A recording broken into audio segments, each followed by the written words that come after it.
play was written many years ago in memory of a long-dead Egyptian king. Two young women were chosen to play the leading roles.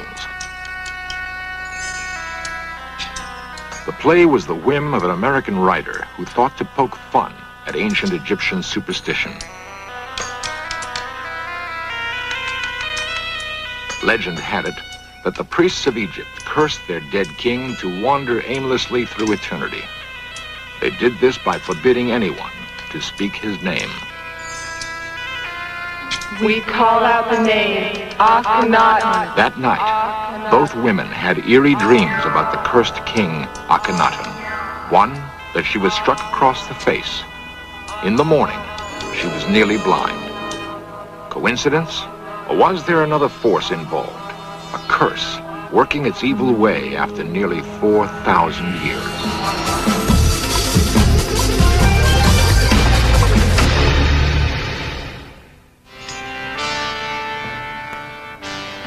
Egypt. It was already a great nation 3,000 years before Christ was born. Its kings built enormous monuments during their lifetimes. By the 20th century, 33 royal tombs had been excavated in the Valley of the Kings. The most exciting discovery, however, was still to come. It would be the culmination of a sequence of events that began not in Egypt, but in the green fields of England. The Berkshire Downs. Highclere Castle is the ancestral home of the Earls of Carnarvon. The lord who presided here in the first quarter of this century would help make history. It would cost him dearly, however. The Earl did not leave the comfort of his castle and embark on the adventurer's trail by choice. A curious chain of events compelled him to go to Egypt. The present Lord Carnarvon remembers very well how it began. First of all, my father had a serious accident in Germany, a motor accident, and he was rather badly injured. He also suffered from rather weak lungs, so his doctors said to him, doesn't matter where you go, but you must go to a dry, warm climate every year from now on in the winter months. So Papa said to himself, well, that's a fine kettle of fish. He liked shooting and everything else, so he decided that he'd go off at the end of the shooting season, about the beginning of February, and he went to Egypt. The rhythm of life along the Nile was a radical change for the Earl. After he'd been there a few months, Lord Como was sent for him and said, my dear Porchy, he said, if you're coming out here regularly, you're going to be so bored you won't know what to do with yourself. So may I make a suggestion? Yes, indeed, I'd be honored if you'd tell me what to do. Right, he said, why don't you take up as a hobby Egyptology? He said, it's very interesting, and what's more, he said, it happens that at this moment of time I've got the very fella who will help you best. He happens to be an awfully nice young man called Howard Carter. Howard Carter was an intense, driven man. After 15 years with the British Civil Service in Egypt, he'd been fired for refusing to apologize to his superior. Carter stayed on in Egypt because he had a dream. By the time Lord Carnarvon returned to England, he'd agreed to bankroll that dream. 15 years after the bargain was struck, Carter still labored in the Valley of the Kings. His dream? To find the tomb of King Tutankhamun. Professional archaeologists thought the valley had been picked clean years before. Carter disagreed. The search was exasperating. Carnarvon was threatening to cut the money off, when in November 1922, Carter unearthed a staircase. At the bottom, a door with royal seals intact. The door had been sealed more than 3,000 years before. Carter couldn't be sure he'd found Tutankhamun's tomb, but whatever lay behind the door was bound to make his years of toil worthwhile. And at that moment, he got to the stage where he was able to see that there really was the jackpot, the hopes that they'd worked for all those years. They uncovered the steps, the first steps. And at that stage, he thought the only thing to do is to quickly cable to my father, tell him to come out, which he did. Carter waited patiently for Carnarvon's arrival. Together, they breached the door. "Can you see anything?" Carnarvon asked. Then, slowly, the answer. Yes, wonderful things. Wonderful indeed. Carter's vision and Carnarvon's patience had paid off. Beyond treasure, there was the undisturbed body of a long-dead king, the resting place of Tutankhamun, Pharaoh of Egypt. At last, Carter was face to face with his dream. Around Tutankhamun's neck, a magnificent gold collar. Carter recognized it as the vulture goddess Nekhbet, a warning to intruders. There were reports of another warning on a tablet that has since vanished. Death will slay with his wings whoever disturbs the rest of the Pharaoh.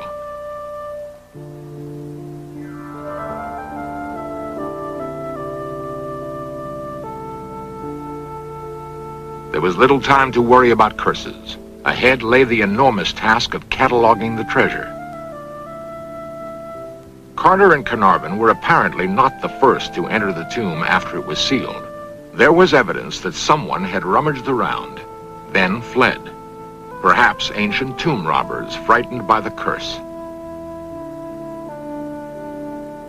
Carter gathered up the great treasure thieves had abandoned, evidence that Tutankhamun reigned in the glory days of Egypt's past. He ruled from about 1334 to 1325 BC. Tutankhamun was 9 when he became pharaoh, not yet 20 when he died. In those days, Egypt exacted tribute from Asiatic princes and carried on an active trade with the Mediterranean kingdom of Minoa. Word of the discovery of Tutankhamun's treasure spread quickly. Tourists were becoming a problem. Lord Carnarvon returned to Cairo with part of the treasure. He had no way of knowing it, but he would never see England again. Fever, brought on by an infected mosquito bite, ravaged the Earl's body. When I arrived, there was my father, pulse beating in his throat. You could see he very bloodshot eyes, obviously frightfully feverish and ill. So I say to the nurse, whatever happens, for heaven's sake, call me. The young Carnarvon went to his own room as his father fought what was to be the last battle of his life.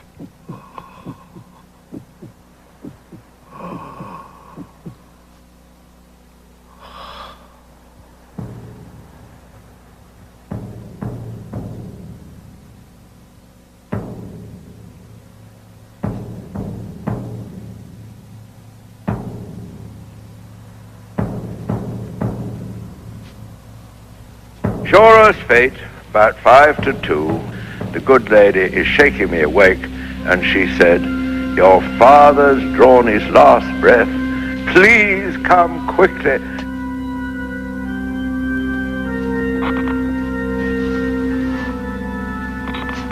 Something was wrong with the lights, and young Carnarvon needed a flashlight to find his way to the Earl's bedside.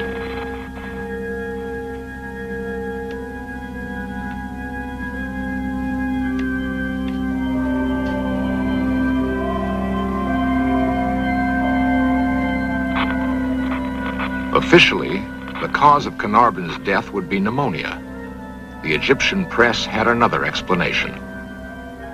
Your father disturbed the remains of King Tutankhamun.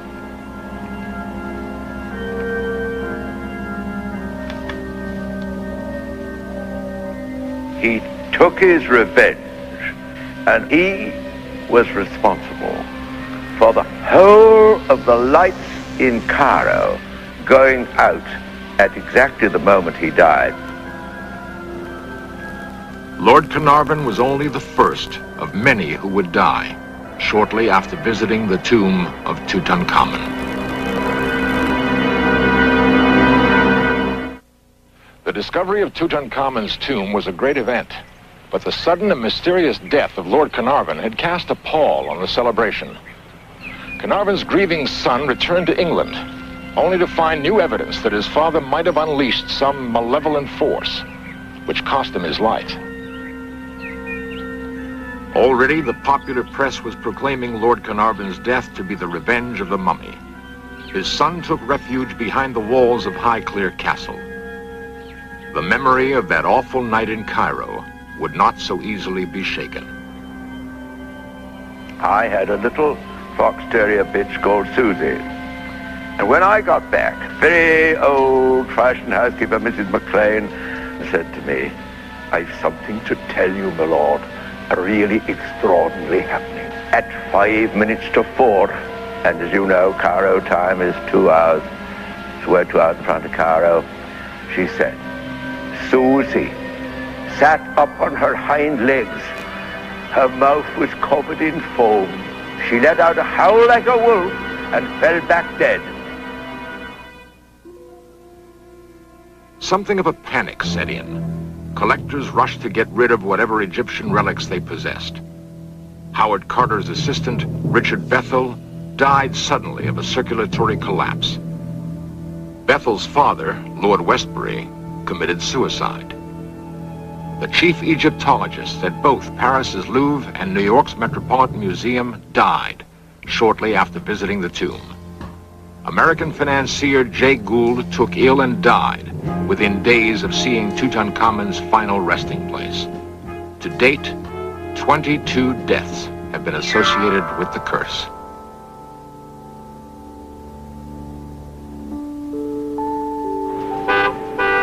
Oxford University became the center for an exhaustive study of the relics removed from Tutankhamun's tomb, and for an investigation of the curse many now believed was real.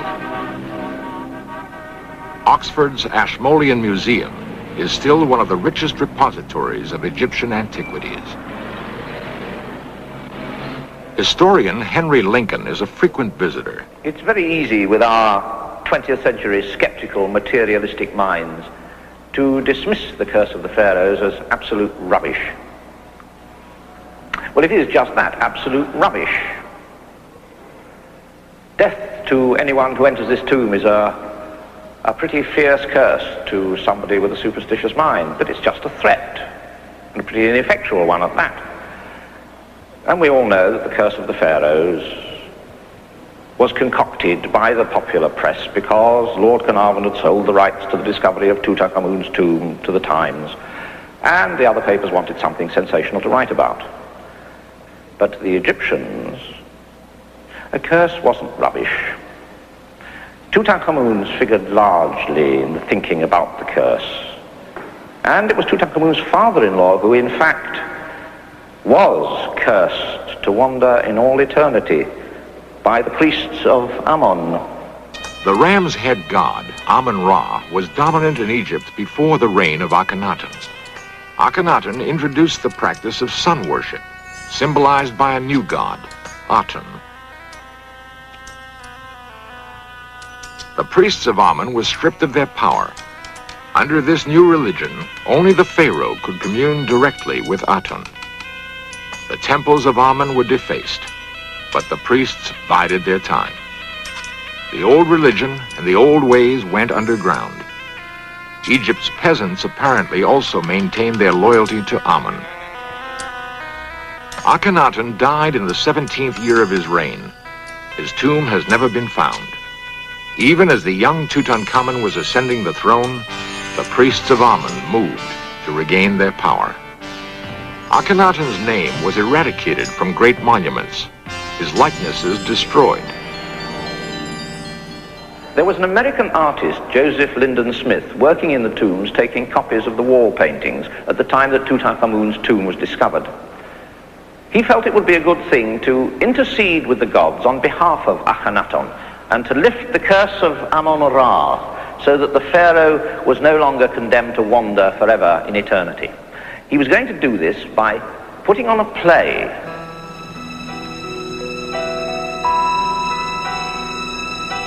The ruler is born like the atom and will endure for eternity if only we speak his name.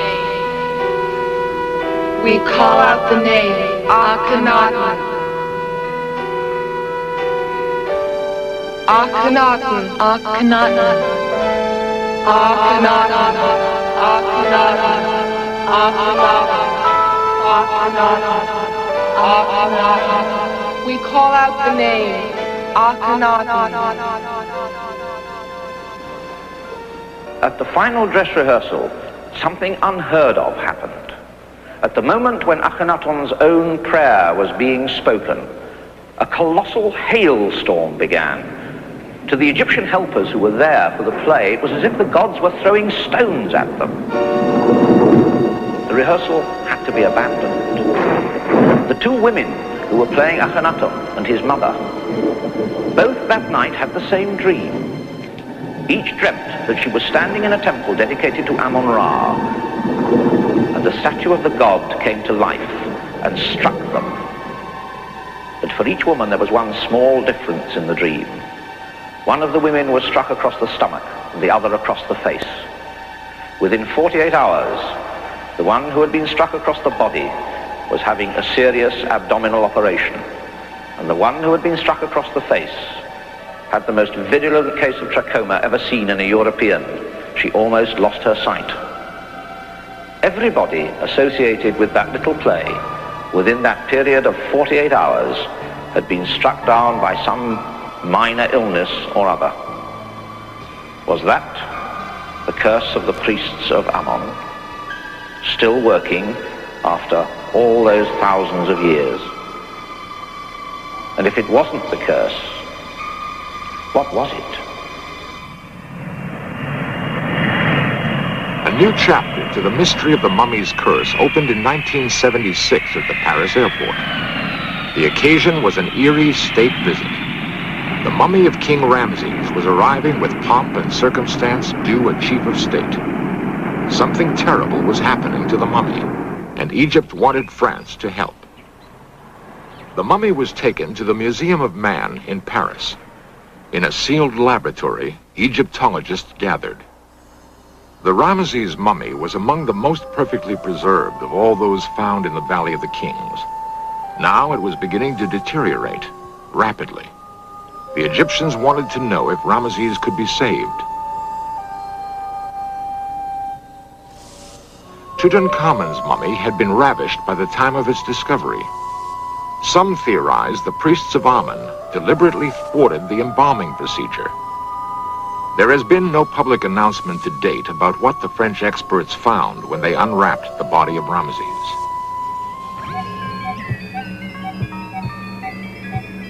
The speculation has been that a dangerous bacteria, perhaps dormant for thousands of years, is now alive and at work on the mummy. Egypt's priests knew something of biology. Perhaps they knew more than modern men imagine. In the tomb of Tutankhamun were many wonderful vessels of gold and alabaster. They were apparently designed to hold precious liquids and rare unguents. If they contained something else, something lethal, the secret died with the last priest of Amun-Ra. 1977 affords millions of Americans the opportunity to see Tutankhamun's treasures. They are on special loan from the Egyptian government and will tour museums in Washington, D.C., Chicago, New Orleans, Los Angeles, Seattle, and New York. 55 works of art from what many consider the greatest archaeological find in history. Time has eroded much of the mystery and awe which gripped discoverers Carter and Carnarvon. The curse is probably rubbish after all. Perhaps the priests of Amun-Ra tasted enough vengeance with the deaths of Lord Carnarvon and some of his close associates.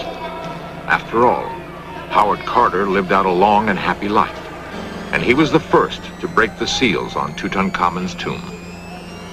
If the priests of Amun sought to obliterate the memory of Akhenaten and his heir Tutankhamun, they failed.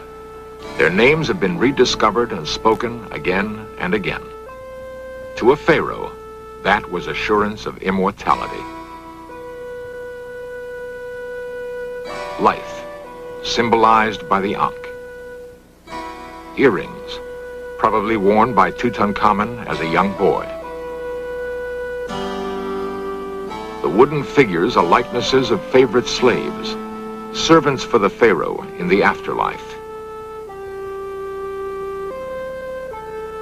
Other figures guarded the young king's tomb for the 3,000 years he was forgotten.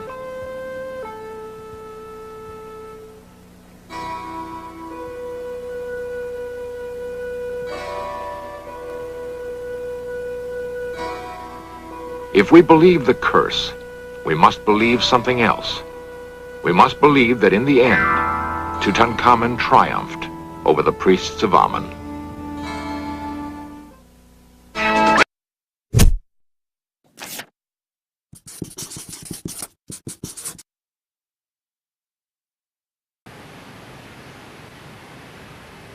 Thousands of mysterious mounds like these dot the southeastern United States. For centuries, their ghostly presence mystified all who laid eyes on them. Who could have built them?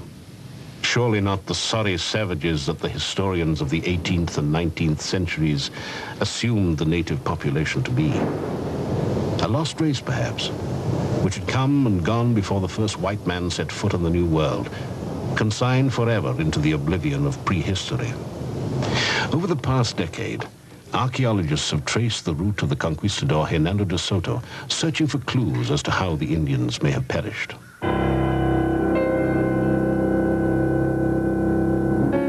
This painting in the Capitol building shows that romantic visions of the conquistador continue to celebrate the explorer's arrival on the American continent. But research tells a darker story. Driven by the mysterious disappearance of the mound builders, archaeologists are retracing the footsteps of the great conquistador Hernando de Soto. At digs throughout the southeastern United States, they cast new light on de Soto's route, revealing a trail marred by signs of human carnage.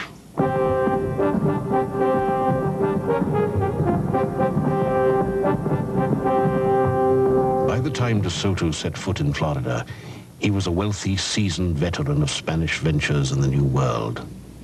De Soto himself had come to the New World when he was about 14, was a big success in the terms of the day as a conquistador. He participated in the pillaging of Native American societies in Central America. He was involved with the Pizarro brothers in the sacking of the Inca Empire. He became quite wealthy. But wealth alone could not satisfy de Soto's burning ambition. To leave his mark on history, he would gamble his fortune on one more throw of the dice, his own expedition in search of El Dorado. When they came to the New World, none of the conquistadors came with the intention of staying. They wanted to come over here, they wanted to find El Dorado, they wanted to find the gold of the Incas, and if they didn't find that, they would go back without any kind of entitlement, any kind of status. And so they knew that, again, their backs were against the wall to make a name for themselves in the New World. And people had done it before, and there was no reason to think that they couldn't do it too. Having plundered the great wealth of the Inca Empire, the Spanish turned their eyes northward. From there came rumors of gold, silver, and gems beyond the imaginings even of the greatest Inca monarch. In fact, a few precious trinkets had been taken from the natives of the north, but in one of the great ironies of history, the conquistadors would never learn of the true source of that wealth, their own shipwrecked galleons. Late 1530s, wealth was going back on Spanish fleets. Many of those fleets set sail from the coast of Mexico, came around the Gulf, went down the Gulf Coast of Florida and through the Strait of Florida and up. Some of them wrecked, summer storms, hurricanes, and the Florida native people salvaged material off there, gold, silver, and in Florida archaeological sites and native sites, we do find gold and silver that came right out of Central and South America. Spectacularly oblivious to history's strange twist of fate, De Soto's proud conquistadors arrived in the New World in the spring of 1539, probably at Tampa Bay. Almost 700 strong, they set off with haste in search of their fortunes. When they stopped to ask directions, as it were, they were in no mood to be trifled with. Every time De Soto came to a new place, he would interrogate his captives, and the two main questions were, where is the greatest prince in the land? Where can I find the greatest, biggest, wealthiest society? And he also specifically asked Indians about precious substances such as gold and silver. The Spanish would show the Indians the jewelry on their fingers and on their bodies and would ask the Indians, where can I find this? Where can I find that? The Indians may have been tempted to mislead him, and in some cases we know that they did. But for the most part, I suspect they told him what he wished to know, because his means of extracting it were so great, and the possibility of torture was so obviously present. In keeping with this charter from the king, De Soto read a lengthy statement to each group of natives he encountered. They and all their lands now belonged to the Spanish crown, he informed them. They were to pledge their allegiance to Spain and accept the Catholic faith. Should they refuse, it came with this warning. With the aid of God, we will enter your land against you with force and will make war in every place and by every means we can and are able. We will take you and your wives and children and make them slaves, and we will take your property and will do you all the harm and evil we can. His so-called legal grounds for waging war established, Hernando de Soto set about the business of destruction and enslavement with a clear conscience.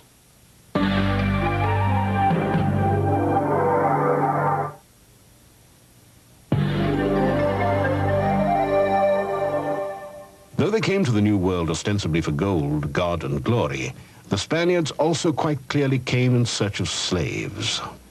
They brought leg irons and collars and chains to enslave the Indians. Probably during most of the expedition, they probably had as many Indian slaves as they had members of the expedition. So at times, the expeditions probably they had as many people as 800, 900 people, including all the Indian slaves that were accompanying them. One tactic used by De Soto was to capture the chiefs.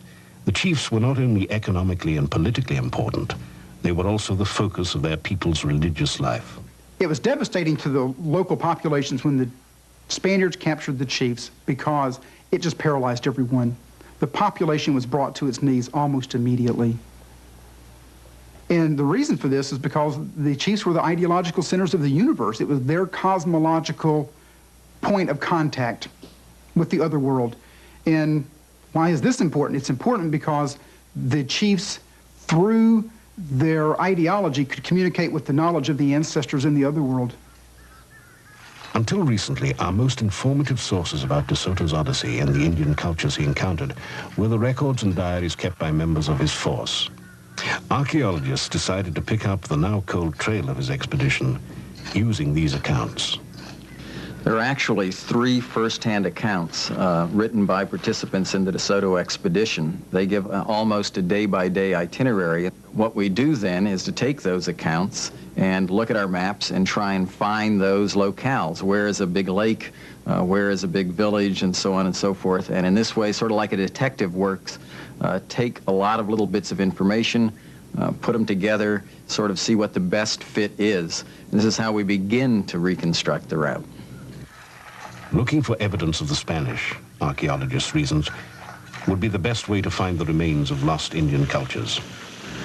Within archaeological sites, we're going to see evidence at some of them of the impact of the Spaniards on the native people. And in fact, at several sites along the route, we see very graphic, horrendous evidence. Indian bones, the remains of people that lived in 1539 that have been cut with Spanish weapons. One of the important contact sites in Florida is called Tatham Mound. Archaeologists found the remains of nearly 300 individuals, most of whom died at the same time. The cause of death was grimly clear. But included in this group of people were bones that clearly showed sword cuts through them. One horrible one, the left shoulder of an individual cut all the way through, probably just cut the whole right arm of a person off. Some of the long bones, when the Spanish fought, it was typical for them to try and cut the tendons and muscles in legs, so your opponent fell down, and then go in and cut them in the wrist, so they drop their weapons and then go in and give them the coup de grace, either on the head or whatever. Clearly, people were killed because of these little battles, little skirmishes that occurred. The accounts also reveal that the Indians fought just as violently as the Spanish. The witnesses record horrifying scenes. The Indians ambushed their enemies so cautiously and skillfully that not a single Spaniard who strayed so much as 100 yards from the camp escaped being hit by an arrow and beheaded at once. And in spite of great haste our men made to assist their companions at such times, they always found them decapitated. But the Spaniards had devastating weapons at their command. They had crossbows, they had arquebuses, they had cannon. I think good weapons. I think the best weapon, however, was the horse. And repeatedly, when the Spaniards were endangered, mounted knights on those horses could simply rout an Indian force. Essentially, a knight on a horse was the Sherman tank of the day. He had his sword, his armor, his attack dog, his war horse, pretty much impenetrable, and could attack Indians, and simply with horses, charge into them, defeat them, kill them. The basic weapons of the Indians would have been war clubs and bows and arrows, and to some extent maybe spears, which I don't think was used very much. The weapons of the Spaniards, on the other hand, the combination of the men mounted on horses with lances and dogs was devastating. On horseback, the Spaniards literally let slip the dogs of war. The Indians couldn't outrun the horses, and they couldn't outrun the dogs. These dogs were war dogs. They were Irish wolfhounds, they were mastiffs, and they were greyhounds, and they were trained to kill people. But you have to understand that De Soto and his army were here to do a job. They were here to explore, conquer, and settle. And they would stop almost at nothing to do that. Their lives were at times endangered, so they did whatever they had to do. By our standards today, their behavior was often extremely cruel. On October the 18th, 1540, it appeared the Indians had had enough. They planned an elaborate ambush to end the Spanish terror once and for all.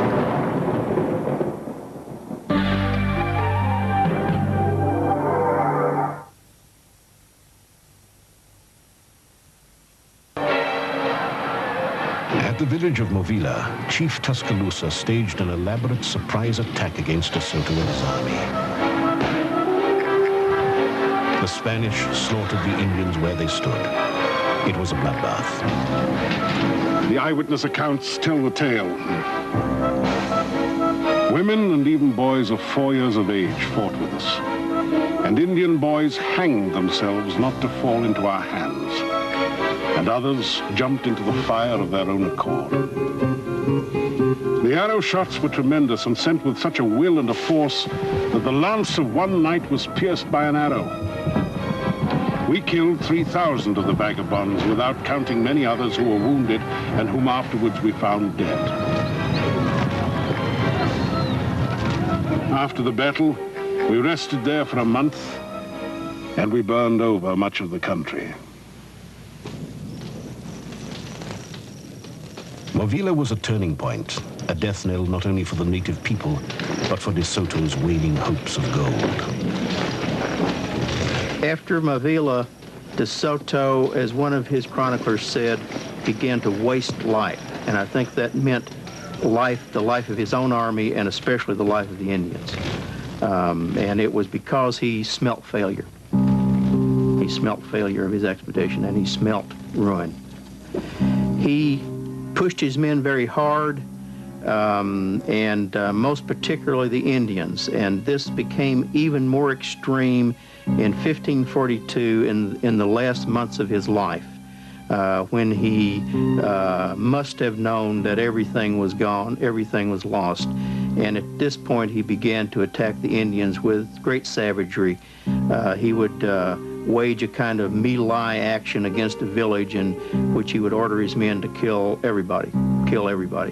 And the purpose was to inflict terror on any Indians who happened to hear about this incident.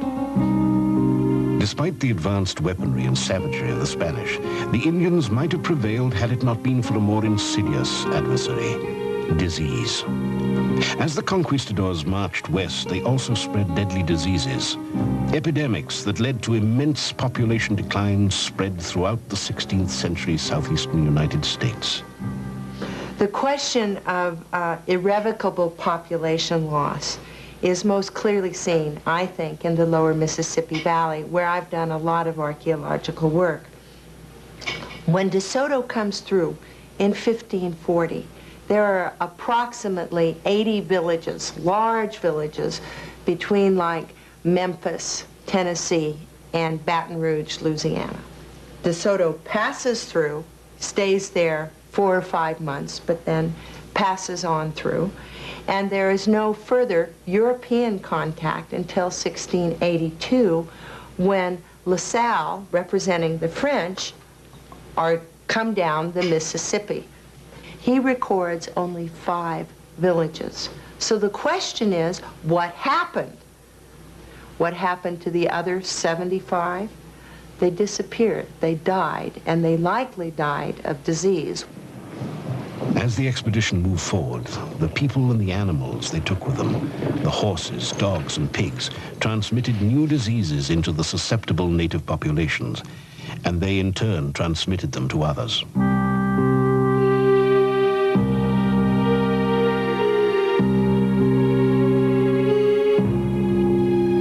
If you think of the United States, take a major city and you reduce it by, say, 98 to 99%, you'd have an idea of how devastating it was to these societies. When they emerge, that is, when these societies, we see them through the eyes of the early English and French explorers, the whole fabric of society is completely different. These are very, very different people. Is it possible that warfare, even between the Native American tribes, could have caused this depopulation? The question of warfare versus disease and depopulation is an important one to look at. There's several lines of evidence that we use to say disease versus warfare. First of all, 16th century warfare is very primitive. And there may have been individual instances like Mabila, where population was wiped out, but everybody else is intact. Those are individual towns that were destroyed. Okay.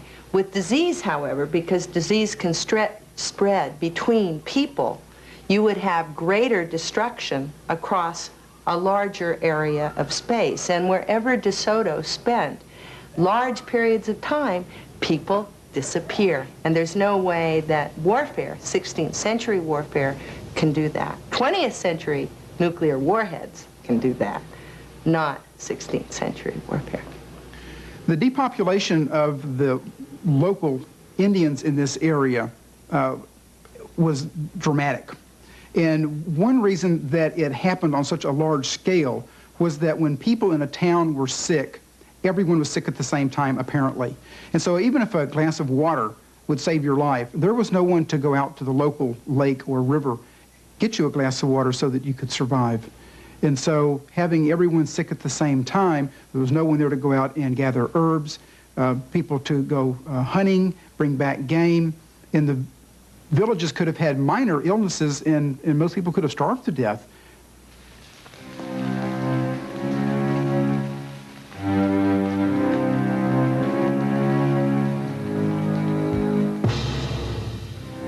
Within 30 years after the expedition, many of these native societies also changed. There were great social and cultural upheavals in the Southeast.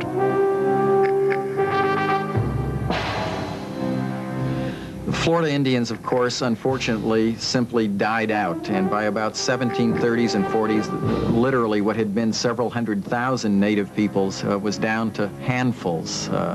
And creek Indians from Alabama and Georgia who had been raiding into Florida even in the late 1600s began to move down in and establish settlements. About 1740, they would continue to do so, but those Creeks, who the Spaniards often called cimarrones, or runaways, because they had left their native homes, later became the Seminoles, or the Seminole of today. And so indeed Florida was repopulated, at least in part, by Native American Indians, and the Seminole, their descendants, of course, live here today.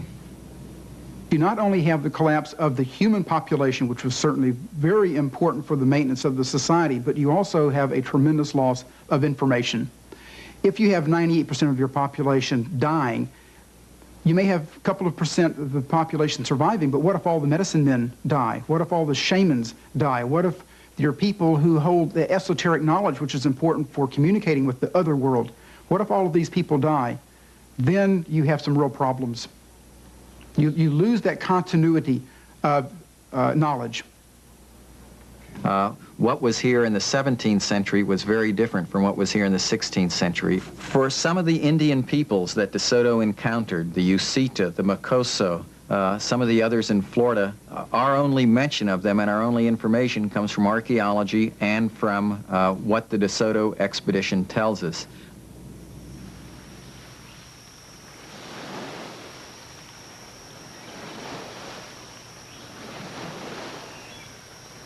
DeSoto died penniless in 1542, presumably of fever, as his army camped on the banks of the Mississippi. For nearly a century after DeSoto's death march, refugees crisscrossed their emptied homelands. New tribes and languages emerged. The collective past was lost. And by the time the English and the French colonists had laid eyes upon the mounds and asked, whose monuments were these? The descendants of the mound builders had forgotten. Only today, with the help of archaeology, are they reclaiming their lost past.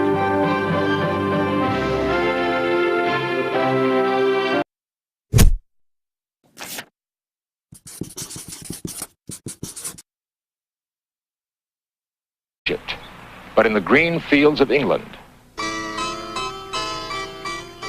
The Berkshire Downs.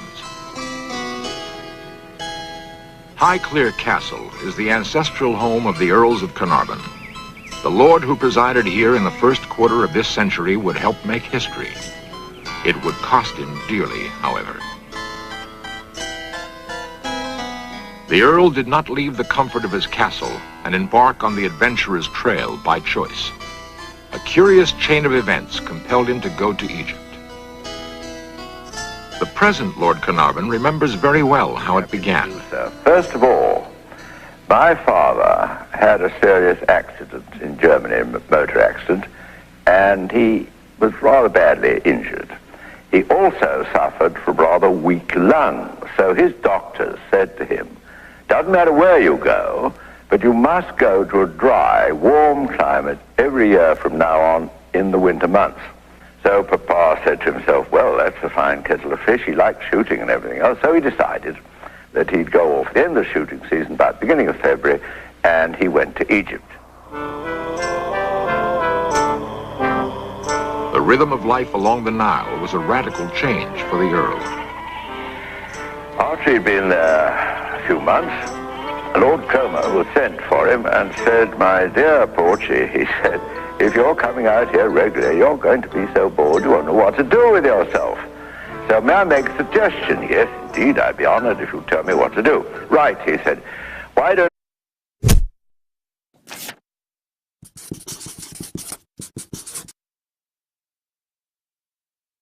A play was written many years ago in memory of a long-dead Egyptian king. Two young women were chosen to play the leading roles.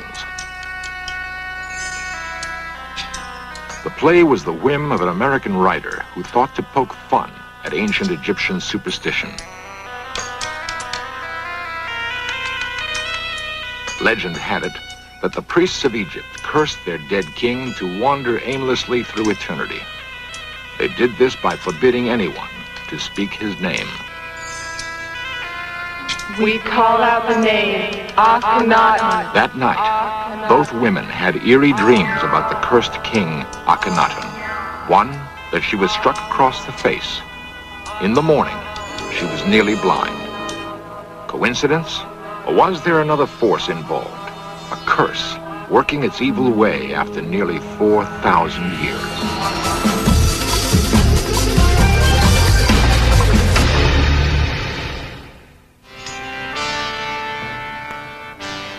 Egypt. It was already a great nation 3,000 years before Christ was born. Its kings built enormous monuments during their lifetimes. By the 20th century, 33 royal tombs had been excavated in the Valley of the Kings. The most exciting discovery, however, was still to come. It would be the culmination of a sequence of events that began not in Egypt. You take up as a hobby Egyptology. He said, it's very interesting. And what's more, he said, it happens that at this moment of time, I've got the very fella who will help you best. He happens to be an awfully nice young man called Howard Carter. Howard Carter was an intense, driven man. After 15 years with the British Civil Service in Egypt, he'd been fired for refusing to apologize to a superior. Carter stayed on in Egypt because he had a dream. By the time Lord Carnarvon returned to England, he'd agreed to bankroll that dream. 15 years after the bargain was struck, Carter still labored in the Valley of the Kings. His dream? To find the tomb of King Tutankhamun. Professional archaeologists thought the valley had been picked clean years before. Carter disagreed. The search was exasperating. Carnarvon was threatening to cut the money off, when in November 1922, Carter unearthed a staircase. At the bottom, a door with royal seals intact. The door had been sealed more than 3,000 years before. Carter couldn't be sure he'd found Tutankhamun's tomb, but whatever lay behind the door was bound to make his years of toil worthwhile. And at that moment, he got to the stage where he was able to see that there really was the jackpot, the hopes that they'd worked for all those years. They uncovered the steps, the first steps. And at that stage, he thought the only thing to do was to quickly cable to my father, tell him to come out, which he did. Carter waited patiently for Carnarvon's arrival. Together, they breached the door.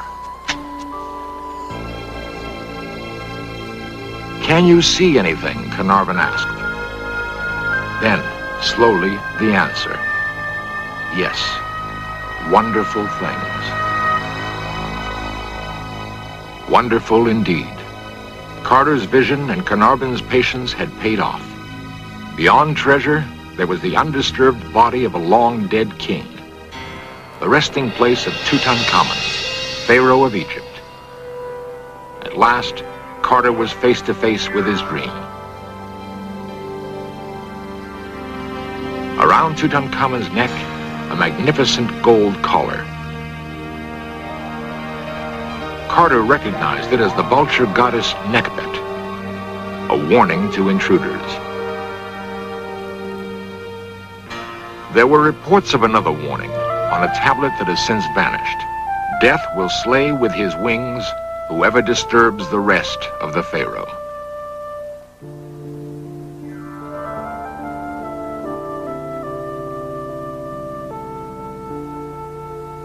There was little time to worry about curses. Ahead lay the enormous task of cataloging the treasure.